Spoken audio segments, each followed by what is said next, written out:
شيكابالا من الشخصيات اللي بتستفز بسرعة.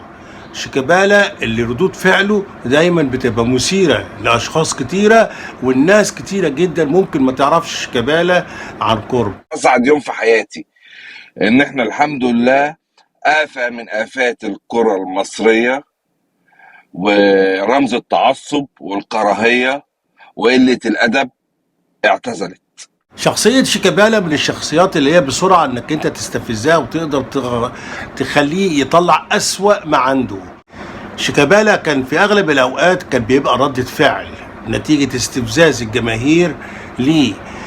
حضرتك واضح انك انت انسان محترم وشخصية جدا تحترم، لكن في كلامك عن شيكابالا بجد بجد أسوأ صفات بني آدم مشهور على القارة الأرضية ما شفتهاش إلا في الشخص ده.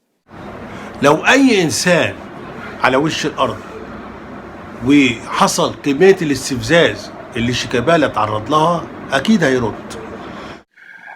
شخصية طبعا عند بعض الناس المرضى النفسيين بيعتبروه أيقونة من أيقونات نادي الزمالك، مع ان احنا بالعكس كجماهير النادي الاهلي شايفين ان هو الحمد لله الى مزبلة التاريخ.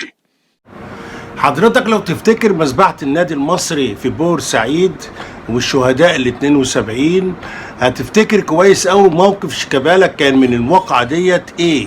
افتكر انسان زي دوت زي ما انت بتقول الى مزبلة التاريخ وبتتكلم نيابة عن جماهير النادي الاهلي.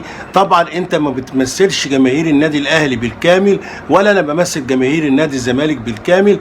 30 سنة من اوسخ 30 سنة عاشها نادي الزمالك بسبب شيكابالا.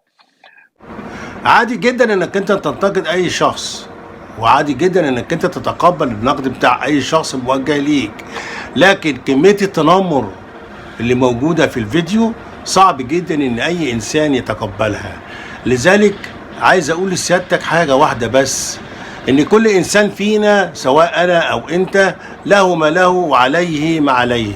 يعني هتلاقي ناس اللي تحبك وتشجع الفيديو بتاعك، وهتلاقي ناس اللي بتكره ومش هتشجع الفيديو بتاعك، زي شيكابالا بالظبط.